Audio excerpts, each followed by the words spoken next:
When I found out there was a new event for Heart Gold and Soul Silver that allowed players to get a Mew, I was excited to say the very least. I had never in any of the Pokemon games come to own a Mew, given the Nintendo events for them had since passed, and I wasn't about to risk screwing up one of my games with the Mew glitch. I was at my sister's house when I found out, and was unfortunately without my DS at the time, so I had to wait until I was back at my dad's to receive my Mew. Just about the moment I got back in the house, I immediately went off to get my new Pokemon.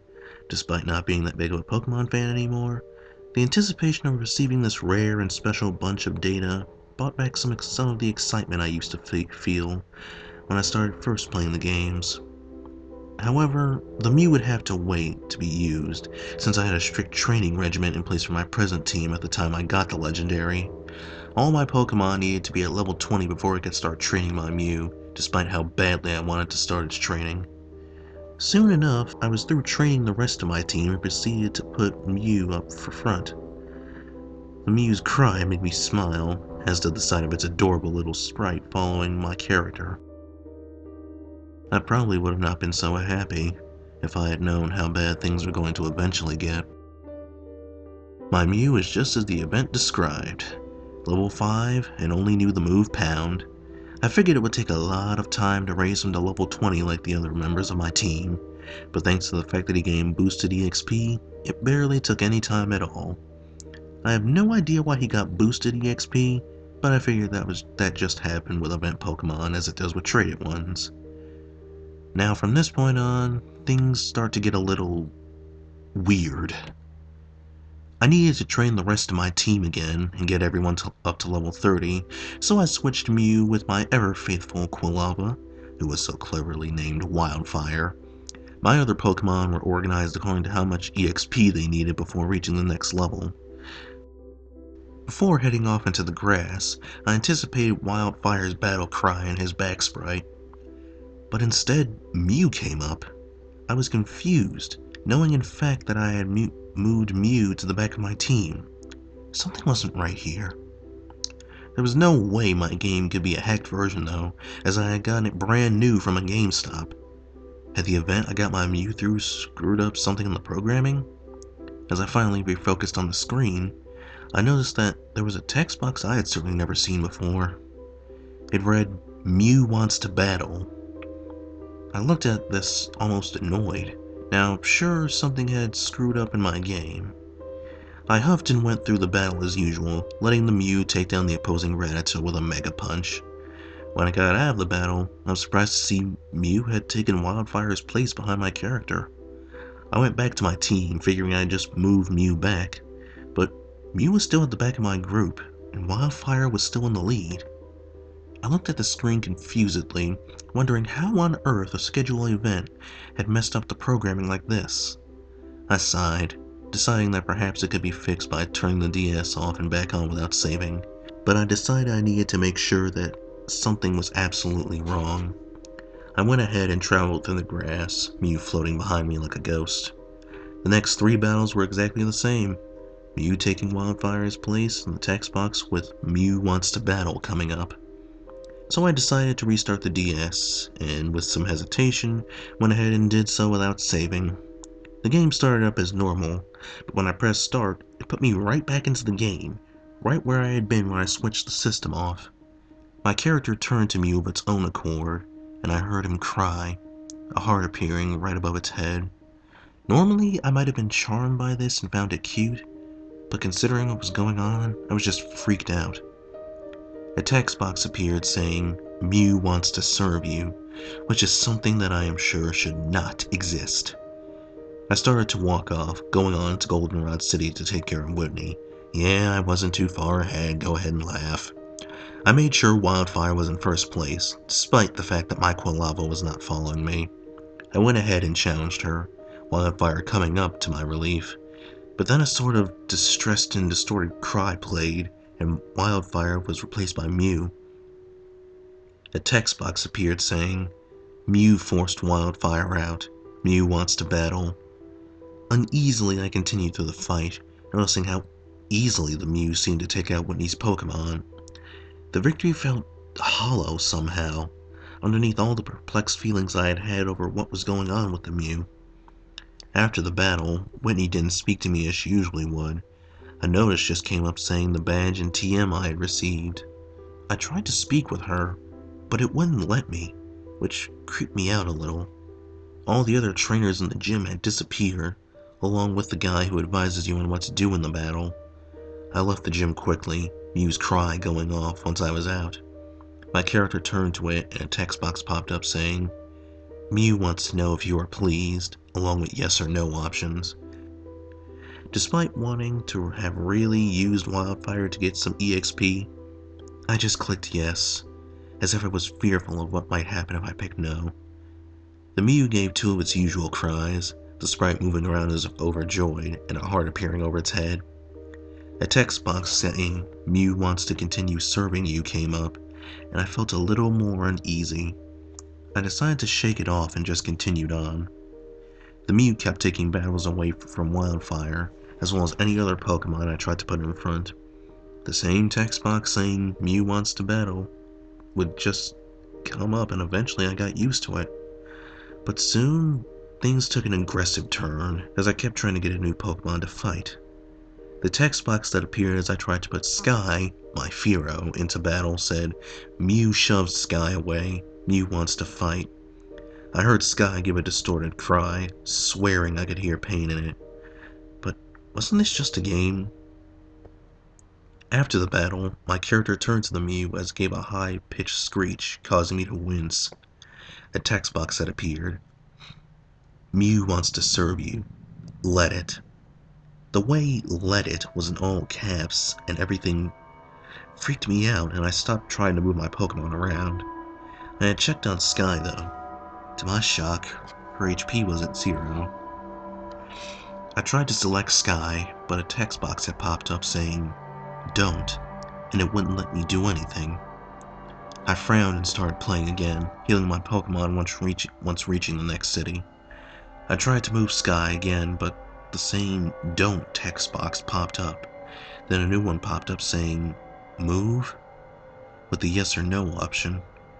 I decided to try and get Sky back in first, blinking as I heard the soft cry of a Fearow. It sounded almost afraid. I went back into the grass to train, and as I expected, Mew took Sky's place. But this time, things took a turn for the worse. I heard Sky's cry, except it was loud-pitched and came to a sudden stop. A text box had popped up. Mew has killed Sky. Mew wants to battle. I was slightly shaken by this, as I had never seen the term killed used in a Pokemon game, besides the Marowak in Pokemon Tower. Sky had just fainted, right? After the battle, the Mew gave a screech like last time, making a movement as if agitated. A text box popped up. Mew wants to serve you. You should let it. A chill going through me as I read the words. I quickly checked on my Pokemon, giving a sort of gasp as I saw Sky's sprite had a red X over it and was gray. I clicked it, and a message popped up. Sky is dead. In a panic, I switched the game off, desperately hoping that a restart would fix everything, that the psycho Mew would be gone, and Sky would be fine so I could get on with the game. The game started up the same as it had last time, watching as my character turned to the Mew, which was rather still. I watched the message pop up saying, Mew wants to serve you. Mew will not let other Pokemon interfere. I shuddered a little as I watched the sprite move as if happy and a heart appeared above its head. I went to the Pokemon Center and tried to place Mew in the PC, but it outright refused to go. Every time I tried, a message popped up saying, Mew doesn't want to leave you, as if I was releasing it. Eventually, I gave up and exited the Pokemon Center, my character turning to an oddly still Mew once out. A text box came up.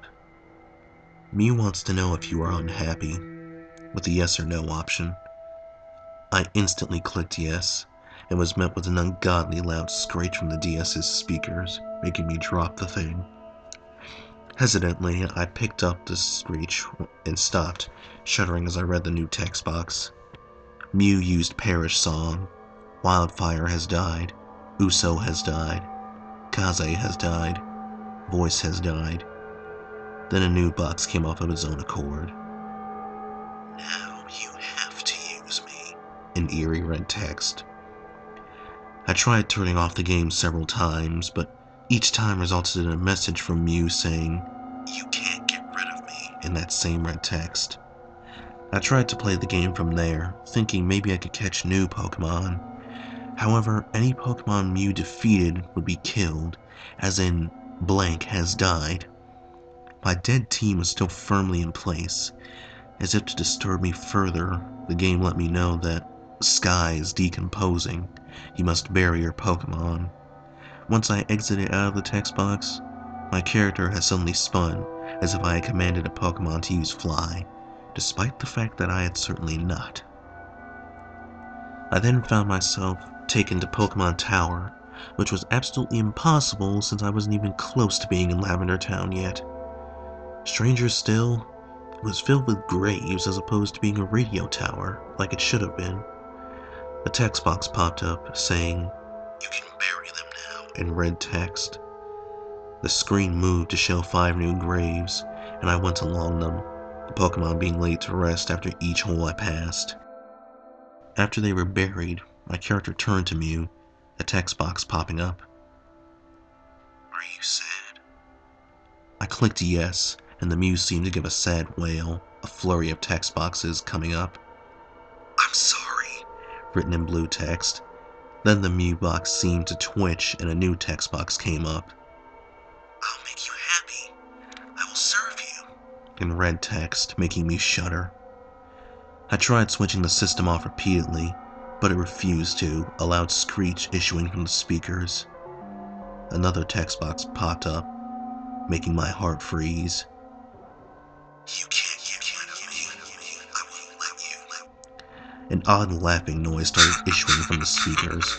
I panicked and completely freaked out, hurling the DS at the adjacent wall. Getting yelled at for breaking it was the absolute farthest thing from my mind at the moment. The DS seemed oddly unharmed despite making a loud bang as it collided with the wall, though the noise stopped. It took forever, but I eventually went over and looked down at it, discovering that it had shut off due to a low battery. I was too afraid at the moment to pick up the DS, just staring at the black dual screens as if I expected something to come out of them. I let out a cry of alarm as I swore I saw something Mew-shaped flicker across in the reflection on the screen behind me. I turned around swiftly and expected to see the Pokemon I had come to fear, floating in the air behind me. But there was nothing. I tried to tell my friend Minion about everything that had happened, but she was skeptical, especially once I had told her I seemed to have blacked out after my little scare with the reflection, and woke up in bed. I had asked my dad about that to see if he had maybe found me passed out in the other room and dragged me to bed, but he said he didn't. It was soon decided by Minion and I that the entire thing was just a dream. It seemed to make sense if it was put that way. My conscience was eased now, putting the terrible nightmare behind me. Given my reassured safety, I went to play Soul Silver again, smiling as the game started up, as it should and everything. However, my blood ran cold as I saw the Mew sprite floating behind my character, a distorted cry playing. I watched tensely as my character turned to face it, watching the sprite as it danced around a bit and a heart appeared above its head. A text box came up, and I just stared in blank horror.